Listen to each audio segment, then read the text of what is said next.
Welcome to another S&P 500 analysis. Today is December 15, 2021. After today's FOMC meeting announcement, we have a doozy of a rally and the market just turned around. So we're going to take a look at a couple of things to keep an eye out for the coming day. So stay tuned. Now, before we delve into the individual indexes and also some of the price action, let's start off with this intraday chart of the S&P 500. Here I have marked out the time at 11 o'clock Pacific time, so 2 o'clock Eastern time. That's when the announcement from the FOMC came out. And here is the 2:30 press conference with the Chairman Powell. You see the initial announcement, we had a rally and then kind of pull back to close to where it started, but never came back down to what we call the scene of the crime. In other words, the point where right before the announcement. Then when Chairman Powell started his press conference, and we see the market just kind of rally up and took out some of the level that I've been watching, and also here you see a little bit of a shooting star type of pattern closing out the day. The key things to watch are these internals. You see the new high, new low here. Okay, this is the New York Stock Exchange new high, new low. And here is a negative 169. That means there are 169 more new 52-week low than 52-week high. Now, some of you say, well, why does it matter? Well, it matters in a point that if the market is making such a big move on the upside, why is there more stock making new 52-week low than 52-week high? Shouldn't they all be above the 52-week low? Or at least, the 52-week high outnumber the 52-week low? When we see more new lows than new high, then that means there is more weakness in the market than what the index is actually telling us. Now, don't forget now, the index is weighted towards some of the big cap stock. So it is not a equal weight type of index. So you got to be aware of those things. So don't get suckered in thinking that the market index is moving up, then everything is good. Now, the other thing is look at the up-down volume ratio. Here we see it's all negative, right? That means there are more down volume than up volume. So if the market is moving up, why are there more down volume than up volume? That's an indication of there are more selling pressure than buying pressure. So once again, the index is being pushed by a few stocks that have a higher weight on the index. Now, although we did see later on the day, when the press conference started, and we see that the up-down volume ratio actually turned positive. So now we're seeing some buying coming in. And also on the VIX here, initially, the VIX is above 20 level, right inside of that 20-30 zone. So the market participant was still kind of feeling uneasy, right, about this market here. Anytime that is over 20, then the market participant are a little bit more fearful and start taking risks off. And especially when the put-call ratio is also above 0.75. But as you can see, when the press conference started, the VIX is start coming down. But also notice that the put-call ratio is start dipping back below 0.75. When it's below 0.75, that kind of indicates that the market participants are willing to take on a little bit more risk. So as you can see, at the end of the day, it closed at 0.68 or 0.69. And also the other thing is, look at the advanced decline. Although we did see a little bit of a blimp up on a positive. Now, this advanced decline is a net difference between the number of issue that is advancing in price and the number of issue declining in price. So we take the net of that. So when that number is negative, that means there are more stock declining in price than advancing in price, right? So right now you see that early in the day, in the morning, before the announcement, we see that the advanced decline, the declining issue is outnumbered the advancing issue. That means there were more stock declining in price than actually advancing in price. Then after the FOMC meeting announcement came out, we saw a little blimp, just a short period of time, that there were more advancing issue than declining issue. Then after the press conference started in the afternoon, we start seeing a lot of stock that were declining in price turn around, and that when it start pushing the advancing issue to be more than the declining issue. So in that term, right here, we basically see some of the breadth or the internal have improved over the throughout the press conference, right, and into the close.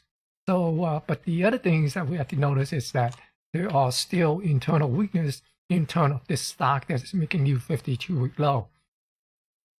Here's the weekly chart of the S&P 500 week to date. You see, this is like a little bit of a hangman doji. Right now, it's still below this all-time closing high from last week. Remember, last week we saw an all-time closing high, even though it did not make a new all-time high. And we're going to talk about that. That is still in play, and we will talk about that later on a little bit more and remind ourselves, why are we still looking for a potential all-time high from the S&P 500? You can see this is a hangman doji here, and tomorrow we need to see, will this thing go up or will it come back down? So that's the key, and see how that price action is going to be on tomorrow and the following day. Now here's the daily chart of the S&P 500. I know it looks kind of busy here, but let me explain to you what all these lines are.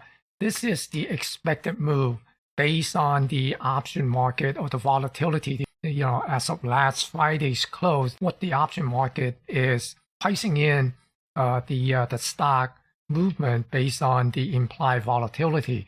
So you could see that this week it is expected the S&P 500 on the upside to be able to move up to somewhere around 47.84, and on the downside 46.39. Okay, so you can see right now, yesterday it was actually below that. So in other words, it moved below that expected move. And today also traded below there until after the FOMC meeting. And then we start seeing that creeping back up. And now it is inside, and it is pretty much back to last week's close. Right? And that is where it all started. Okay, so tomorrow we're going to see, will it continue to make it up here and try to tag this 47.84, and if it does, right, this all-time high is going to be taken out, and that is the key. Whether it's going to take out this all-time high in the next couple of days, during this week, the rest of the week, or would it retreat back and come down and actually, close down near the lower boundary of the expected move, or even close underneath it. Right, so that's the key, and those are the things that we're going to watch, and we're going to take a look at it a little bit later on to get a little bit more idea on what to expect and what to pay attention to. Now let's quickly go to the internals before we take a look at some of the price action. Here is the S&P 500. So you can see I have marked off the the all-time closing high at 4712.02. And today only closed at 4709.85. So it's a couple points shy of closing with a new all-time closing high. And you can see that the VIX also dipped back below the 20 level. And also the put-call ratio is underneath the 0.75 level here. So obviously the market participants are feeling a little less fearful and putting back on risk a little bit more freely now, because they felt that the Fed is still got their back. So we'll see. And here we see the up-down volume ratio close out at 1.47. So is that in favor of the up volume? 1.5 to 1 pretty much. And the advancing issue outnumbered the declining issue by a margin of 1,056. And here we see the ugliness behind the scene. You see that there are 239 stock make new 52-week low today. Only 70 make new 52-week high. So the margin of the new low over a new high is 169. And here we are seeing this divergence, right? We see that here you see this S&P 500 almost make another new closing high. And where is the cumulative advanced decline for the New York Stock Exchange? It's way down here, right? So you see this negative divergence at the market. The S&P 500 is moving up with less and less issue, or doesn't the stock advancing in price. And here's the NASDAQ market. Here, the NASDAQ 100. You see, here is the all-time closing high up here for the NASDAQ 100. And although we saw a little bit of a 2-to-1 up-down volume ratio today, so it's a little bit 2-to-1 in favor of the up volume, and also the advancing the issue outnumbered the declining issue by a margin of 1,312. But again, you see that it is not close to the high such as the S&P 500. So this kind of tells you that the tech that used to be the strength of the market that pushing the S&P 500 is no longer as strong as it was when it was back here. And if you want to talk ugliness, here it is. 644 new 52-week low today in the NASDAQ market, and only 57 new 52-week high. So there are 587 more new 52-week low than 52-week high. Right? So, and you see what this market is doing. Here's what the NASDAQ did today. Look at here. The range was 554 point, from the intraday low to the intraday high, 554 point, and it closed up 2.35%, 374 point, almost 375 point. And you look at here, 644 new low versus 57 new high. Tell me this market is not getting sick. And here again, look at this cumulative advanced decline in the NASDAQ market. It's way down here at the low. And here you see that it is coming up and up 300 some odd point. Although it is coming down, but we're still seeing that divergence. Look at this here. We are looking at a higher low, but here on the advanced decline, it is a lower low. So again, we are seeing a lot of internal weakness. Now let's go and take a look at the individual index. Now let's take a look at all the indexes in this chart here. You can see that the only one that is close to its recent closing high is the S&P 500. All the other one is pretty much still distant away. You see here is the New York Stock Exchange Composite.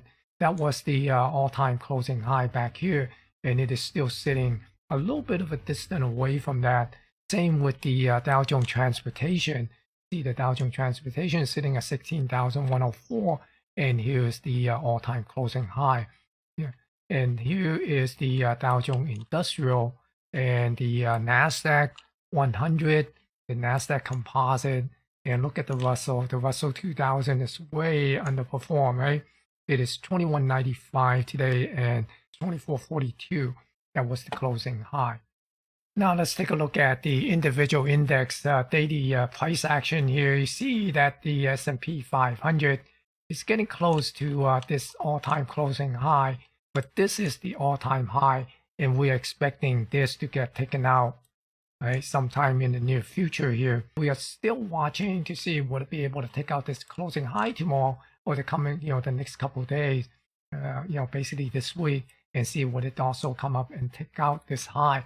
Now, if it take out this all-time high, what we've been saying is that if it could hold above that, then the next level or the next target will be basically this 127 extension based on this swing here. Essentially, I just put a Fibonacci retracement with this 127 extension up at 48.67. And if it comes down, look at here, right? We were looking for this gap to get filled, and we actually got that gap filled yesterday, and also yesterday's opening gap on the down gap got filled today on the way back up. So again, if it come back down, we're essentially looking at this 45.45 area and possibly at this 45.17.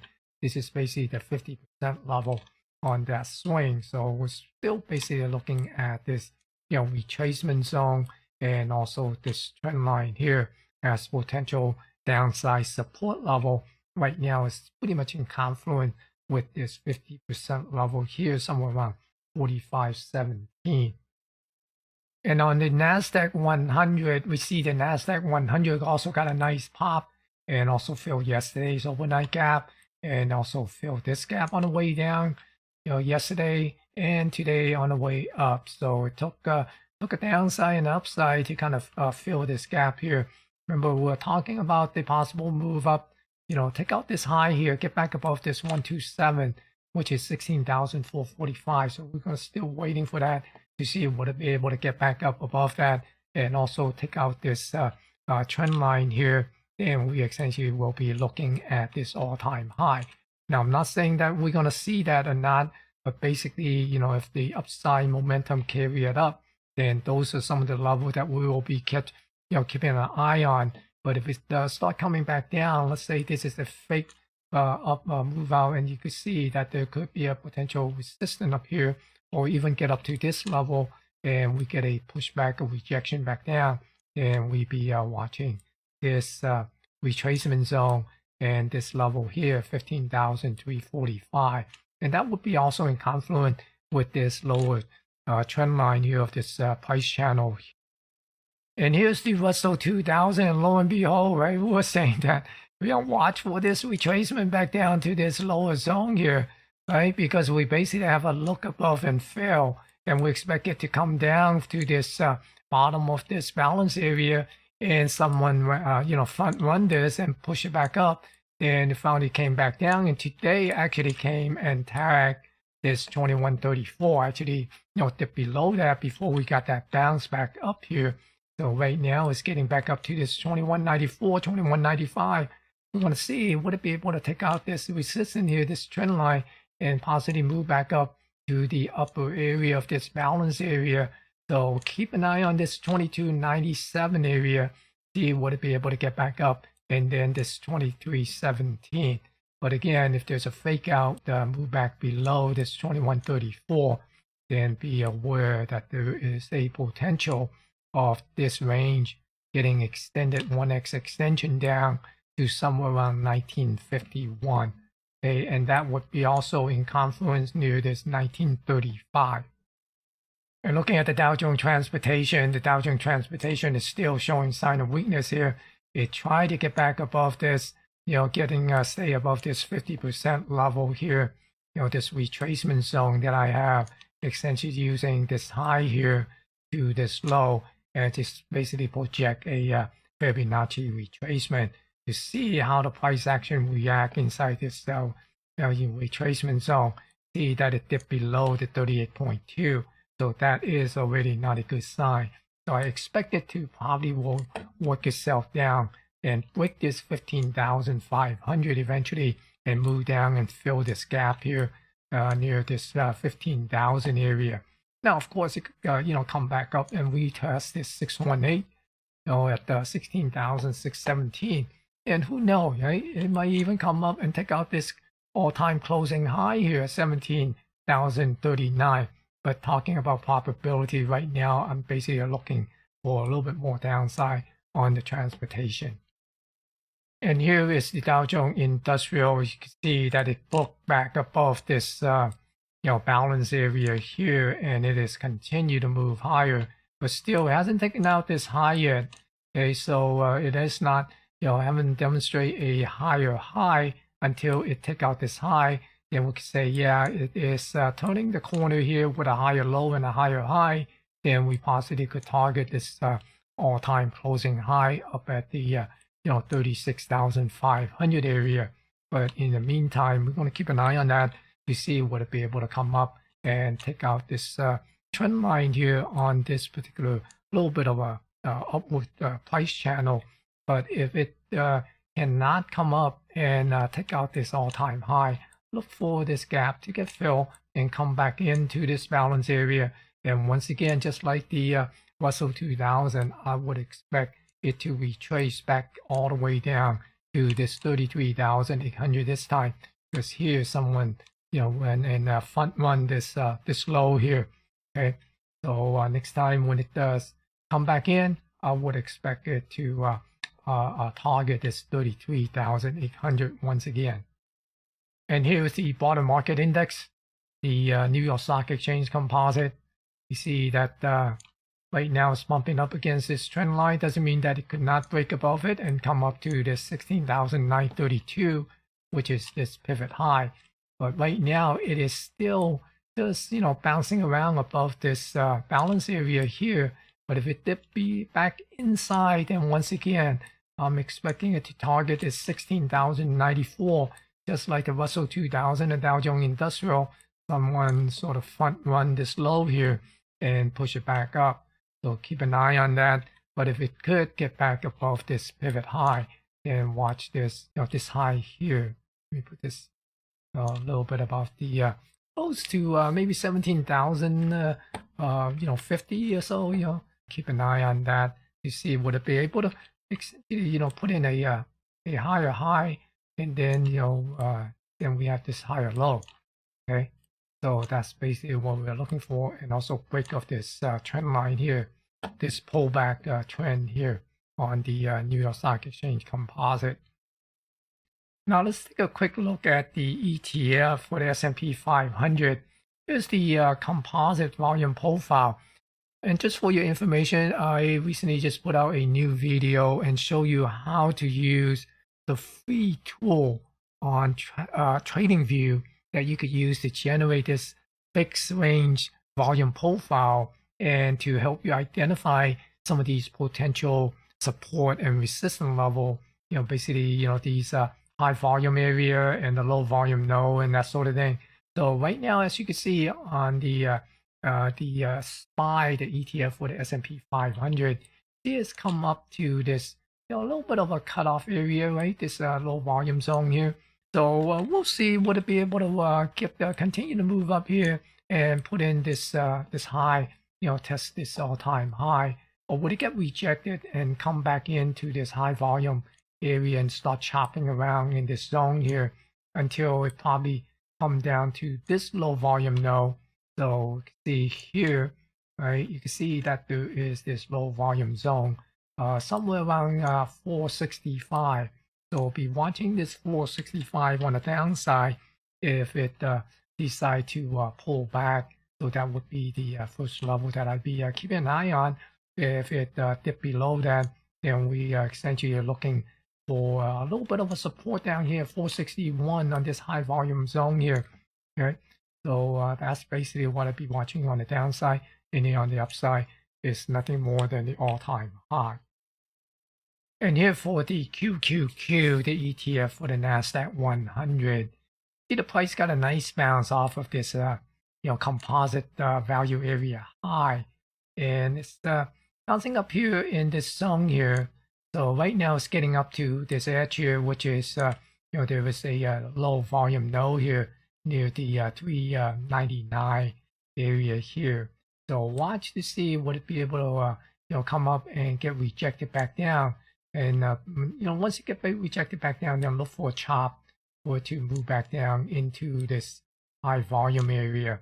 Okay, then here's the the next potential possible support here, somewhere around this 393. But if it continue to move down, then we essentially are looking for this thing to come back down to this area here at the 384 area. But for now, keep an eye on this 399 and see would it be able to push up to the 401. If it could get up to the 401, then here is your next high volume area that you might encounter, some resistance and get a little bit of a pushback down, because this is right before this low volume node here. Not a lot of people like to trade this high volume zone, and I like to look at these low volume area. And my video on the fixed range volume profile explain the reason why. So I would suggest that you go and watch that video and get some idea on how I use these low volume nodes. And here's the Russell 2000. Here is the composite volume profile right now. So if it could stay inside, then look for it to possibly make its move back up here to this 226, 227 area here at this value area high for the near term. But if it come down and break below that, then that 214, then watch for the IWM to possibly move back down to somewhere around this 204, 205 area. Now let's take a look at the ES, the E-mini S&P 500 future. Remember I was talking about this balance area here, and also another balance area right here. So I posted a chart on that on my Twitter stream, and was saying that there's two scenarios. One is come up to this balance area, and the other one is come down and then chop around into this balance area here.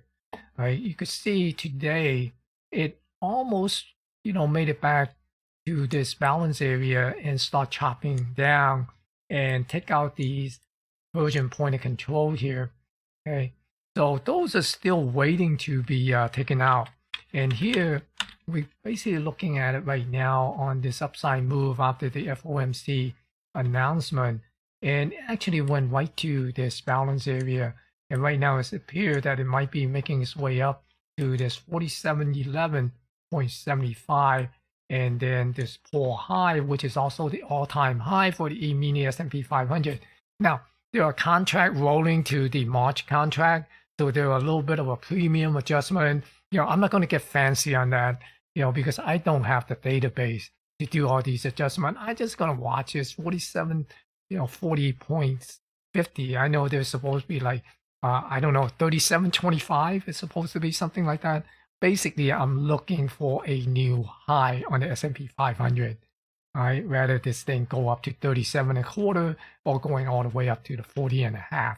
But the thing is, again, would it happen this week or would it happen next week? Because we did leave a lot of these single prints here today, right? And those most likely will get filled in the coming days. And also this pull low here that will also get tagged.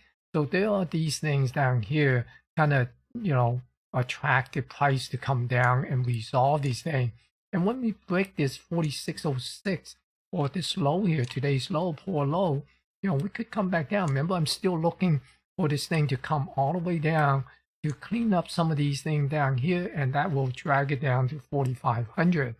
Now, the question is, will it do that before the, taking out this high, essentially making a new all-time high, or would it do this after it take out the high, right? So that's one scenario. And then the other scenario is, come down, take out these high, and then come up. Take out these, all these point of control, unfinished business, and then come back up and put in a new all-time high. So those are a couple of scenarios that we still keep an eye on, and it's all predicated based on this all-time high, this pull high from the E-mini S&P 500. I hope you enjoyed this video, and be sure to smash that thumbs up to help me promote and share this video. Thank you for watching, and stay safe.